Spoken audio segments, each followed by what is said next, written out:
Excuse me sir. ಏನೋ sir, the Pluto ಅನ್ನೋ ಪ್ರಾಜೆಕ್ಟ್ಗೋಸ್ಕರ ನೀವು ಯಾವತ್ತಿಂದನೋ ಕಾಯ್ತಾ ಇದ್ರಲ್ಲ, ಆ ಪ್ರಾಜೆಕ್ಟ್ ಕೆಲಸಗಳು ಸ್ಟಾರ್ಟ್ ಆಗ್ತಿದೆ ಸರ್. ನಾವು ಒಳ್ಳೆ ಕೊಟೇಶನ್ ಕೊಟ್ಟು ಒಳ್ಳೆ ಪ್ರೆಸೆಂಟೇಷನ್ ಕೊಟ್ಟರೆ ಆ ಪ್ರಾಜೆಕ್ಟು ನಮಗೆ ಸಿಗೋ ಅವಕಾಶ ಇದೆ. ಈಗ ಅದ್ರ ಬಗ್ಗೆ ಯೋಚನೆ ಮಾಡೋ ಇಂಟ್ರೆಸ್ಟು ಸ್ವಲ್ಪನೂ ಇಲ್ಲ ನನಗೆ. ಹೋಗಿಲ್ಲಿಂದ. ಅಂದರೆ ಸರ್, ಹೋಗು ಅಂತ ಹೇಳಿದ್ನಲ್ಲ. ಆ ಪ್ರಾಜೆಕ್ಟ್ ಮೇಲೆ ಮಿತ್ರ ಕೂಡ ತುಂಬ ಹೋಪ್ಸ್ ಇಟ್ಕೊಂಡಿದ್ದಾನೆ.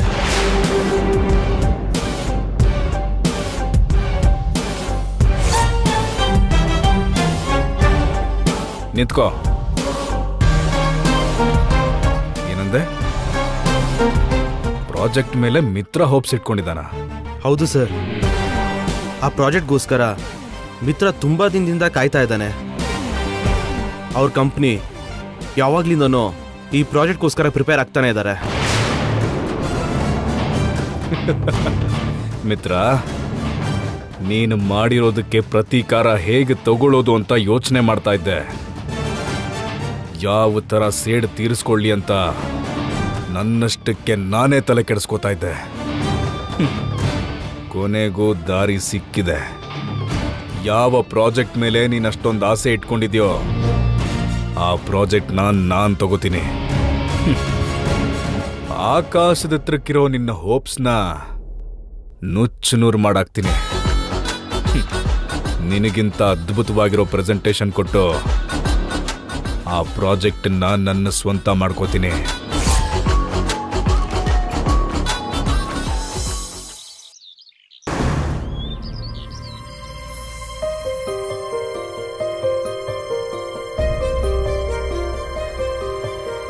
ಭಗವಂತ,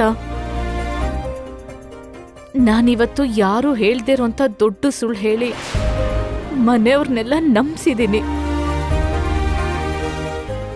ಸುಳ್ಳು ಹೇಳಿ ಅವ್ರಿಗೆ ಮೋಸ ಮಾಡ್ತಿದ್ದೀನಿ. ಆ ಸುಳ್ಳಿಂದ ಅವ್ರಿಗೆ ಸಂತೋಷ ಆದ್ರೂ ಅವ್ರಿಗೆ ಮೋಸ ಮಾಡ್ತಿದ್ದೀನಿ ಅನ್ನೋ ಭಾವನೆ ನನ್ನ ಹೆಜ್ಜೆ ಹೆಜ್ಜೆಗೂ ವಿಪರೀತವಾಗಿ ಕಾಡ್ತಿದೆ. ಅವ್ರಿಗೆ ಮೋಸ ಮಾಡಿದ್ರು, ದ್ರೋಹ ಮಾಡಿದ್ರು, ಇದೆಲ್ಲ ಮಿತ್ರ ಅವ್ರ ಕ್ಷೇಮಕ್ಕೋಸ್ಕರ. ನನಗ್ ಬೇರೆ ದಾರಿನೇ ಇಲ್ಲದೆ ಹೀಗ್ ಮಾಡ್ತಿದ್ದೀನಿ. ನನ್ನ ಕ್ಷಮಿಸು ತಂದೆ.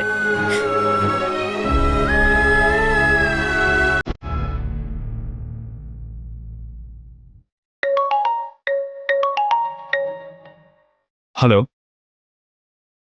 ಯಾ, ಹೌದು. Is it really? ನನ್ಗೆ ನಿಜವಾಗ್ಲೂ ನಂಬಕ್ಕೆ ಆಗ್ತಿಲ್ಲ. Okay, I'll be there. Definitely I'll come and meet you. See you. Bye. Thank you. Mom, dad, ಎಲ್ಲಿದ್ದೀರಾ? ಎಲ್ಲರೂ ಒಂದು ನಿಮಿಷ ಇಲ್ಲಿಗೆ ಬನ್ನಿ.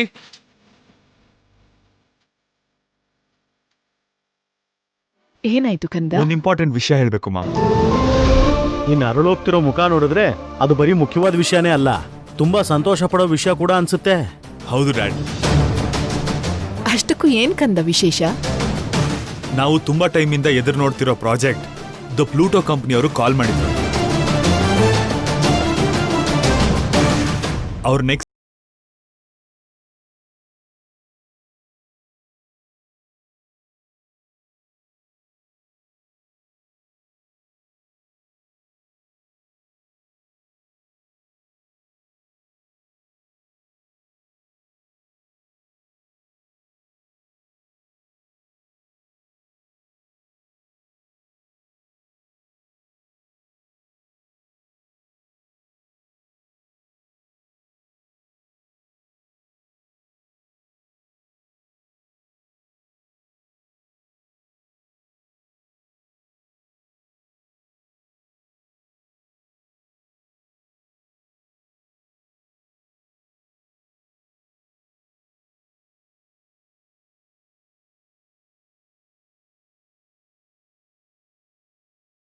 ಆ ಪ್ರಾಜೆಕ್ಟ್ ನಿನ್ಗೆ ಸಿಗೋ ಹಾಗೆ ನೋಡ್ಕೋಬೇಕು.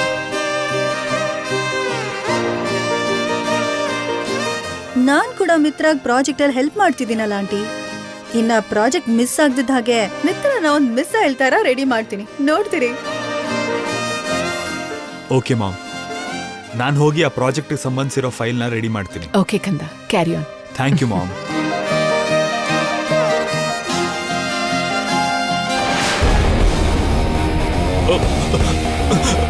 ಮಿತ್ರ ಅವರೇ, ಮಿತ್ರ.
ಯಾಕೆ ನನ್ನೇ ಎಲ್ರೂ ಹಾಗೆ ನೋಡ್ತಿದ್ದೀರಾ? ನಡ್ಯಕ್ಕೂ ಆಗಲ್ಲ ಅಂತ ನಾಟಕ ಮಾಡ್ದವಳು ಬಂಗಾರದ ಗೆಜ್ಜೆ ಕೊಡ್ತೀನಿ ಬಾ ಅಂದ್ರೆ ಎದ್ದೋಡದ್ಲಂತೆ. ಪ್ರೆಗ್ನೆಂಟ್ ಆದವಳು ಪ್ರೆಗ್ನೆ ಇಲ್ದಿದ್ದ ಹಾಗೆ ಓಡ್ ಬಂದ್ಯಲ್ಲ ಅಂತ.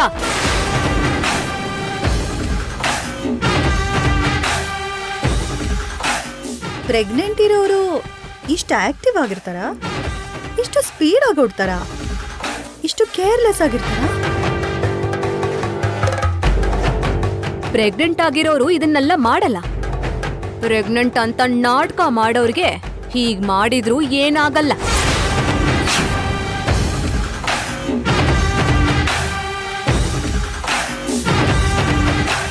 ಹೌದಲ್ವಾ? ಮತ್ತಿವಾಗ ಭಾಗ್ಯ ಪ್ರೆಗ್ನೆಂಟ್ ಇದ್ದಾಳ ಇಲ್ವಾ? ಅಥವಾ ನಮ್ಮುಂದೆ ಆಕ್ಟ್ ಮಾಡ್ತಿರೋದಾ?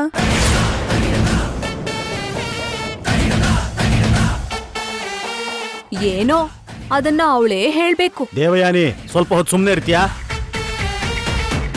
ಗರ್ಭವತಿಯಾಗಿರ್ಬೇಕಾದ್ರೆ ಅವಳು ಸಂತೋಷ ಪಡುವಂತ ಮಾತುಗಳನ್ನು ಕೇಳಬೇಕು, ಈ ರೀತಿ ಅಸಂಬದ್ಧ ಮಾತುಗಳನ್ನಲ್ಲ.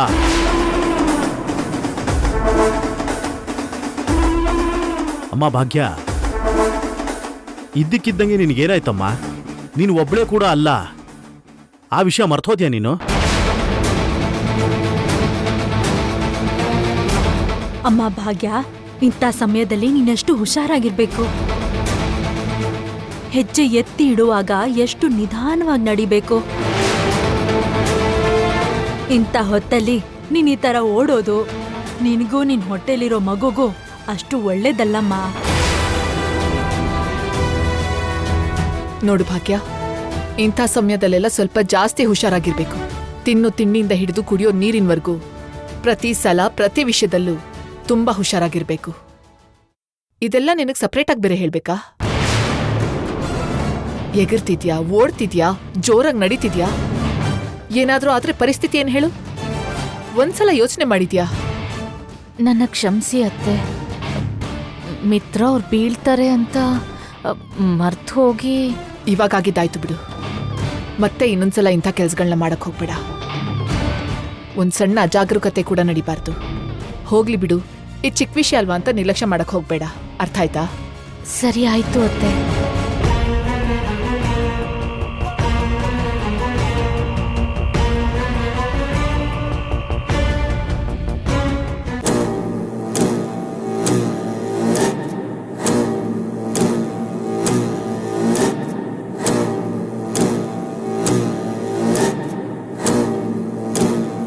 ಭಾಗ್ಯ ಪ್ರೆಗ್ನೆನ್ಸಿ ವಿಷಯದಲ್ಲಿ ನನ್ಗೆ ತುಂಬಾ ಅನುಮಾನ ಬರ್ತಿದೆ ಮನೀಷಾ. ಅವಳು ಪ್ರೆಗ್ನೆಂಟ್ ಆಗದಿದ್ರು ಈ ತರ ನಾಟಕ ಆಡ್ತಿದ್ದಾಳೆ ಅಂತ ಅನ್ಸುತ್ತೆ. ಮೊದ್ಲಿಂದ ನನ್ ಡೌಟು ಅದೇ ಅಲ್ವಾ ಆಂಟಿ? ಡಿವೋರ್ಸ್ ಇಂದ ತಪ್ಪಿಸ್ಕೊಳ್ಳಕ್ಕೆ ಈ ತರ ಮಾಸ್ಟರ್ ಪ್ಲಾನ್ ಮಾಡಿರ್ಬೇಕು ಮನೀಷಾ. ಅದೇ ಕರೆಕ್ಟ್ ಆಂಟಿ. ಆಕ್ಚುಲಿ ಪ್ರೆಗ್ನೆಂಟ್ ಇರೋರು ಹೆಜ್ಜೆ ಎತ್ತಿಡೋದಕ್ಕೂ ಯೋಚನೆ ಮಾಡ್ತಾರೆ. ಈಗ ಆರಾಮಾಗಿ ಜಿಂಕೆ ತರ ಜಿಗಿತಾನೆ ಇರ್ತಾರ? ಅದು ಮಾತ್ರ ಖಂಡಿತ ಅನುಮಾನ ಪಡೋ ವಿಷಯನೇ ಮನೀಷಾ. ಆ ಹೊಟ್ಟೆ ಇಂದಿರೋ ನಿಜಾನ ಹೊರಗಡೆ ತರಲೇಬೇಕು. ಅದ್ ಸರಿ ಆಂಟಿ. ಅರವಿಂದ ಆಂಟಿ ಮಾತೇನ್ ಹಾಗಿತ್ತು? ನೀನ್ ಕೇರ್ ತಗೋ, ಹುಷಾರಾಗಿರೋ ಅಂತ ಏನೇನೋ ಸಜೆಷನ್ಸ್ ಕೊಟ್ರು.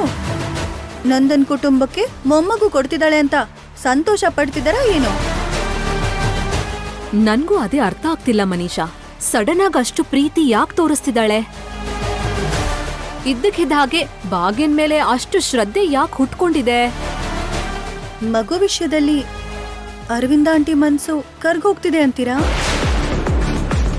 ಈಗ ಭಾಗ್ಯನ ಮನೆ ಸೊಸೆಯಾಗಿ ಶಾಶ್ವತವಾಗಿ ಇಲ್ಲೇ ಇರೋ ಅಂತಾರ? ಟೆನ್ಷನ್ ಮಾಡ್ಕೋಬೇಡ ಮನೀಷಾ, ಏನಾಗತ್ತೋ ನೋಡ್ಕೊಳ್ಳೋಣ. ಏನಾಗುತ್ತೆ ನೋಡೋಣ ಅಂತ ಕೂತಿದ್ರೆ ಅಷ್ಟ್ರಲ್ಲೇ ಬೇಡದೆ ಇರೋ ಲಾಸ್ ಎಲ್ಲ ಆಗ್ಬೋದ ಆಂಟಿ? ನನ್ ಜೀವನ ಕಟ್ಟಾಗಿರೋ ಗಾಳಿಪಟದ ಹಾಗೆ ಮಿತ್ರ ಸುತ್ತ ಆಡ್ತಾನೆ ಇರುತ್ತೆ. ಮತ್ತೇನ್ ಮಾಡೋಣ ಮನೀಷಾ? ಭಾಗ್ಯ ಪ್ರೆಗ್ನೆನ್ಸಿ ವಿಷಯ ಎಲ್ಲಾರ್ನೂ ಒಂದು ಮಾಡಬಹುದು,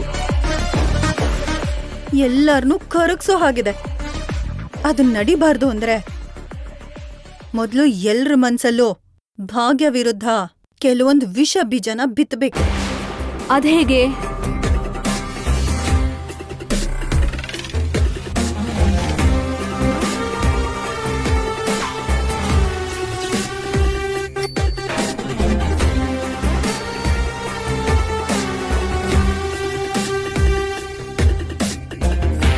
ಹೀಗ್ ಮಾಡಿದ್ರೆ ಭಾಗ್ಯ ಕಥೆ ಇನ್ನೊಂದ್ ಟರ್ನೇ ತಗೊಳುತ್ತೆ. ನನ್ ದಾರಿ ಕ್ಲಿಯರ್ ಆಗೋಕೆ ಶ್ರೀಕಾರ ಹಾಕ್ದಾಗತ್ತೆ.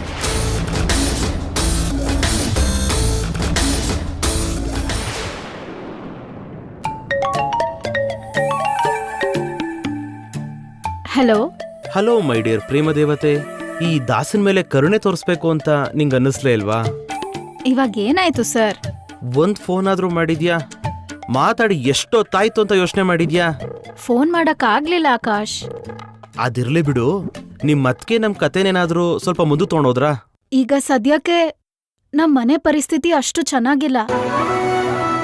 ಈಗ ನಮ್ ಕತೆನ ಅವರು ಮನೇಲಿ ಹೇಳೋ ಪರಿಸ್ಥಿತಿಲೇ ಇಲ್ಲ ಆಕಾಶ್. ನೀನೇನ್ ಹೇಳ್ತಿದ್ಯೋ ನಂಗೆ ಅರ್ಥನೇ ಆಗ್ತಿಲ್ಲ. ಇದಕ್ಕಿಂತ ನಾನ್ ಕ್ಲಿಯರ್ ಆಗಿ ಹೇಳಿದ್ರು ನಿನಗ ಅರ್ಥ ಆಗಲ್ಲ ಬಿಡು. ಅದು ಹಾಗಲ್ಲ ಸಂಜನಾ, ನಿಮ್ ಅತ್ಗೆ ಏನಾದ್ರೂ ಮಾಡ್ತಾರೆ ಅಂತ ಹೇಳಿದ್ದೆ ಅಲ್ವಾ? ಅಯ್ಯೋ ಆಕಾಶ್, ಮನೆ ಪರಿಸ್ಥಿತಿ ಸರಿ ಇಲ್ಲ ಅಂತ ಹೇಳಿದ್ನಲ್ಲ. ಈ ಟೈಮಲ್ಲಿ ಅತ್ಗೆಗೆ ಫೋರ್ಸ್ ಮಾಡಕ್ ನನ್ನಿಂದ ಆಗಲ್ಲ ಆಕಾಶ್. ದಯವಿಟ್ಟು ಅರ್ಥ ಮಾಡ್ಕೋ ಪ್ಲೀಸ್. ಇನ್ನು ಎಷ್ಟ್ ದಿನ ವೇಟ್ ಮಾಡ್ಬೇಕು ಸಂಜನಾ? ಇಷ್ಟು ದಿನ ವೇಟ್ ಮಾಡಿದೀವಿ, ಇನ್ನೊಂದ್ ಸ್ವಲ್ಪ ದಿನ ವೇಟ್ ಮಾಡಕ್ಕಾಗಲ್ವಾ ಹೇಳು? ಹಾಗಂತೀಯಾ? ಆತ್ರ ಬಿದ್ರೆ ಪಾಸಿಟಿವ್ ರಿಸಲ್ಟ್ಸ್ಗಿಂತ ನೆಗೆಟಿವ್ ರಿಸಲ್ಟ್ಸೇ ಜಾಸ್ತಿ ಆಕಾಶ್. ಲೇಟ್ ಆದ್ರೂ ಮನೆಯವ್ರನ್ನೆಲ್ಲ ಒಪ್ಪಿಸ್ಬೇಕೇ ಹೊರತು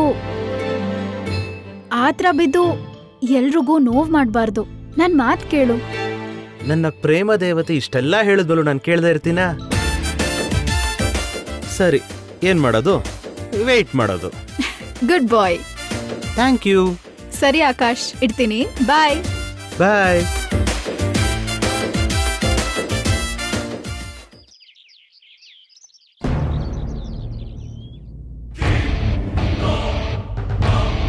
ಮನೀಷಾ, ಆ ಗೌರ್ಮೆಂಟ್ ಪ್ರಾಜೆಕ್ಟ್ ನಮಗೆ ಬರಬೇಕು ಅಂದ್ರೆ ನಾವು ಜಾಸ್ತಿ ಕೆಲಸ ಮಾಡಬೇಕು, ಸ್ವಲ್ಪ ಡಿಫ್ರೆಂಟ್ ಆಗಿ ಯೋಚನೆ ಮಾಡಬೇಕು. ಹೇಗಾದ್ರೂ ಸರಿ, ಆ ಪ್ರಾಜೆಕ್ಟ್ ನಮಗೆ ಬರಬೇಕು. ಮಿತ್ರ, ಅದನ್ನೆಲ್ಲ ನೋಡ್ಕೊಳ್ಳೋದಕ್ ನಾನ್ ಇದೀನಲ್ಲ, ಡೋಂಟ್ ವಾರಿ.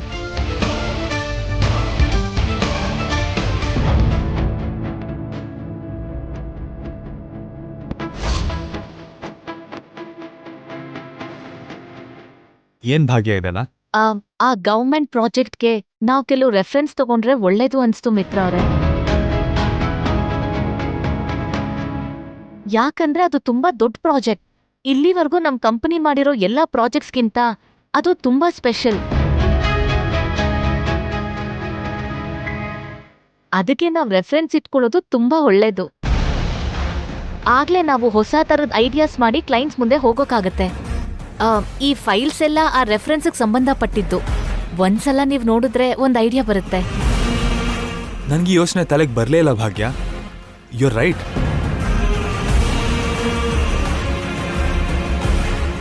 ಇಷ್ಟು ದೊಡ್ಡ ಪ್ರಾಜೆಕ್ಟ್ ಮಾಡಬೇಕಾದ್ರೆ ಕೆಲವು ರೆಫರೆನ್ಸಸ್ಗಳು ತಗೊಳ್ಳೋದು ತುಂಬಾ ಮುಖ್ಯ. Thank you for the suggestion. ನಾನಾಗ್ಲೇ ತುಂಬಾ ರೆಫರೆನ್ಸಸ್ ನೋಡಿ ಅದರಲ್ಲಿ ಬೆಸ್ಟ್ ರೆಫರೆನ್ಸ್ ತಗೊಂಡು ನಿಮಗೆ ಕೊಟ್ಟಿದ್ದು.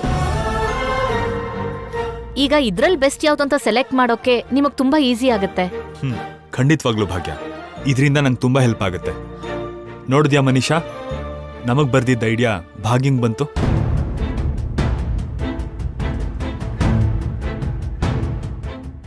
ಇನ್ನೊಂದ್ ವಿಷಯ ಮಿತ್ರ ಅವ್ರೆ, ಈ ಪ್ರಾಜೆಕ್ಟ್ಗೋಸ್ಕರ ನೀವು ಮನೀಷಾ ಮಾತ್ರ ಡಿಸೈನ್ ಮಾಡಿದ್ರೆ ಯಾವಾಗ್ಲೂ ಇರೋ ಹಾಗೆ ಕಾಣ್ಬೋದು. ಹಾಗ್ ಮಾಡ್ದೆ ನಮ್ ಸ್ಟಾಫ್ ಅಲ್ಲಿರೋ ಕೆಲವ್ರನ್ನ ಇನ್ವಾಲ್ವ್ ಮಾಡಿದ್ರೆ ಹೊಸ ಹೊಸ ಡಿಸೈನ್ ಸಿಗ್ಬೋದು. ಅದಕ್ಕೆ ಅವ್ರ ಆಲೋಚನೆಗಳನ್ನೆಲ್ಲ ಉಪಯೋಗಿಸ್ಕೊಳ್ಳೋದು ಬೆಟರ್ ಏನೋ ಅನ್ನೋದು ನನ್ನ ಅಭಿಪ್ರಾಯ. ಇದನ್ನು ತುಂಬಾ ಒಳ್ಳೆ ಐಡಿಯಾ ಭಾಗ್ಯ. ಒಂದ್ಸಲ ಕಾನ್ಫರೆನ್ಸ್ ಅರೇಂಜ್ ಮಾಡಿ ಎಲ್ರಿಗೂ ಹೇಳೋಣ. ಅಯ್ಯೋ ಮಿತ್ರ ಅವ್ರೆ, ಈಗ ನಮ್ಗಿರೋ ಟಾರ್ಗೆಟ್ ದೊಡ್ಡದು, ಟೈಮ್ ಕಡಿಮೆ, ಮತ್ತೆ ಕಾನ್ಫರೆನ್ಸ್ ಮೀಟಿಂಗ್ ಎಲ್ಲ ಯಾಕೆ? ಒಂದ್ ನಿಮಿಷ ಇರಿ. ರಾವ್ ಸರ್, ಒಂದ್ಸಲ ಸ್ಟಾಫ್ ಎಲ್ರೂ ಮಿತ್ರ ಅವ್ರ ಕ್ಯಾಬಿನ್ ಕಳ್ಸಿ. ಈ ಭಾಗ್ಯ ಏನು ಇಷ್ಟು ಓವರ್ ಆಕ್ಟಿಂಗ್ ಮಾಡ್ತಿದ್ದಾಳೆ? ಇಷ್ಟು ವರ್ಷ ಅನುಭವ ಇರೋ ನಮ್ಮ ಮುಂದೆ ಇಷ್ಟು ಬಿಲ್ಡಪ್ ತಗೋತಿದ್ದಾಳೆ. ನಮ್ಗಿಂತ ತಾನೇನೋ ಗ್ರೇಟ್ ಅಂತ ಪ್ರೂವ್ ಮಾಡೋಕ್ ಟ್ರೈ ಮಾಡ್ತಿದ್ದಾಳೆ. ಆದಷ್ಟು ಬೇಗ ಇವಳ ಅಹಂಕಾರನ ಮುರಿಬೇಕು.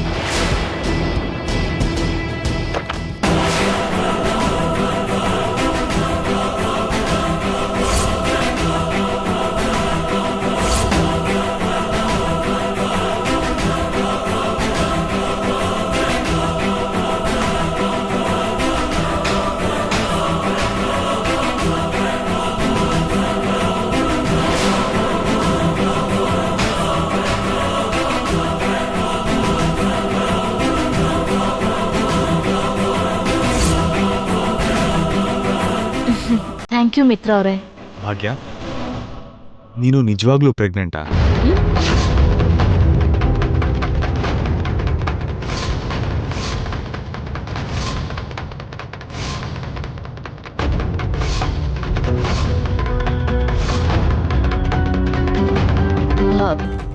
ಹಾಗ್ಯಾಕೆ ಕೇಳ್ತಿದ್ದೀರಾ ಮಿತ್ರ ಅವ್ರೆ? ಮತ್ತಿನ್ನೇನು, ಫೈಲ್ಸನ್ನ ಎತ್ಕೊಂಡ್ಬಂದೆ. ಈಗ ಪೇಪರ್ಸ್ಗೋಸ್ಕರ ಚಿಕ್ಕ ಮಕ್ಕಳ ಥರ ಓಡಾಡ್ತಿದ್ಯಾ. ಇದೆಲ್ಲ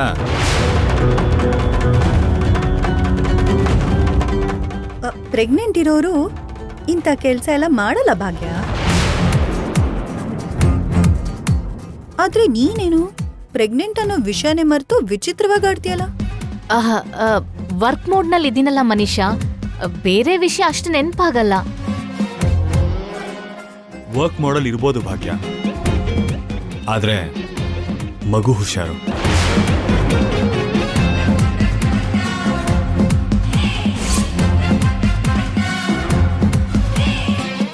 ಹುಟ್ಟೋ ಮಗು ಮೇಲೆ ದಿನ ದಿನಕ್ಕೆ ಮಿತ್ರ ಪ್ರೀತಿ ಹೆಚ್ಚಾಗ್ತಿದ್ಯಾ ಏನೋ? ಇದು ತುಂಬಾ ಡೇಂಜರ್. ನಾನ್ ಸ್ವಲ್ಪ ಹುಷಾರಾಗಿರ್ಬೇಕು, ಇಲ್ದೇ ಇದ್ರೆ ನಾನ್ ಪ್ರೆಗ್ನೆಂಟ್ ಅಲ್ಲ ಅಂತ ಇವ್ರಿಗೆ ಗೊತ್ತಾಗುತ್ತೆ. ಸರ್ ಕರೆದ್ರಾ? ಭಾಗ್ಯ, ಐಡಿಯಾ ನಿಂದೆ ಆಗಿರೋದ್ರಿಂದ ನೀನೇ ಇವ್ರಿಗೆಲ್ಲ ಎಕ್ಸ್ಪ್ಲೈನ್ ಮಾಡಿ. ಸರಿ ಮಿತ್ರ ಅವ್ರೆ, ನೋಡಿ, ಈಗ ನಾವ್ ಮಾಡ್ತಿರೋ ಗವರ್ಮೆಂಟ್ ಸಂಬಂಧಪಟ್ಟಿರೋ ಭಾರತ್ ಟೌನ್ಶಿಪ್ ಪ್ರಾಜೆಕ್ಟ್ ತುಂಬಾ ಇಂಪಾರ್ಟೆಂಟ್.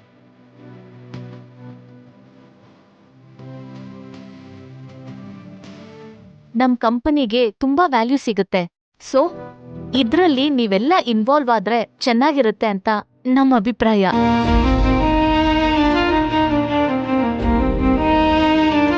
ನೀವೆಲ್ಲ ಈ ಪ್ರಾಜೆಕ್ಟ್ಗೆ ನಿಮ್ ಐಡಿಯಾಸ್ನ ಸೇರಿಸಿ ಡಿಸೈನ್ನ ರೆಡಿ ಮಾಡಿ. ಅದರಲ್ಲಿ ದಿ ಬೆಸ್ಟ್ ಡಿಸೈನ್ಸ್ನ ನಮ್ ಕ್ಲೈಂಟ್ಸ್ಗೆ ಮೀಟಿಂಗ್ ಅಲ್ಲಿ ತೋರಿಸ್ತೀವಿ. Thank you so much madam. ನಮ್ಮನ್ನು ಈ ದೊಡ್ಡ ಪ್ರಾಜೆಕ್ಟ್ ಅಲ್ಲಿ ಇನ್ವಾಲ್ವ್ ಮಾಡಿದ್ದಕ್ಕೆ ತುಂಬಾ ಖುಷಿ ಆಗ್ತಾ ಇದೆ. ಅರ್ಥ ಆಯ್ತಲ್ವಾ? ಈಗ ಹೋಗಿ ನೀವೆಲ್ಲ ಆ ಕೆಲಸ ಮಾಡಿ. ಟೈಮ್ ಇಲ್ಲ, ಓಕೆನಾ? ಸೊ ಟೈಮ್ ವೇಸ್ಟ್ ಮಾಡದೆ ವರ್ಕ್ ಮಾಡಿ. Okay madam. Thank you sir. Okay. ಸರಿ ಮಿತ್ರ ಅವ್ರೆ, ನಾನ್ ಹೋಗಿ ನನ್ ಕೆಲಸ ಮಾಡ್ತೀನಿ.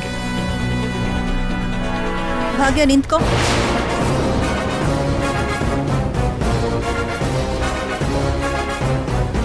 ಏನು ನೀನೇ ಈ ಕಂಪನಿಗೆ ಯಜಮಾನಿ ಅನ್ನೋ ತರ ಬಿಹೇವ್ ಮಾಡ್ತಿದ್ಯಾ?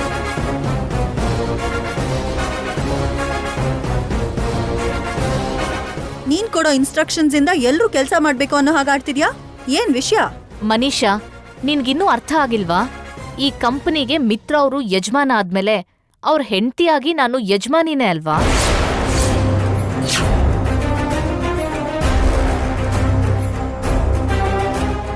What nonsense are you talking? Nonsense ಮಾತಾಡ್ತಿರೋದು ನಾನಲ್ಲ, ನೀನು.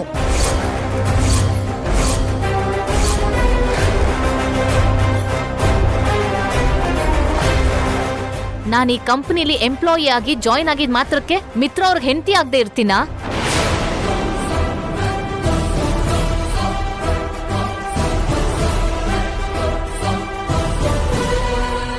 ಅವ್ರ ಹೆಂಡತಿಯಾಗಿ ಈ ಕಂಪನಿಗೆ ಯಜಮಾನಿ ಆಗದೆ ಇರ್ತೀನಾ? ಸ್ವಲ್ಪ ಮೆಚೂರ್ಡ್ ಆಗಿ ಯೋಚನೆ ಮಾಡಿದ್ರೆ ನಿನ್ಗೆ ಅರ್ಥ ಆಗುತ್ತೆ.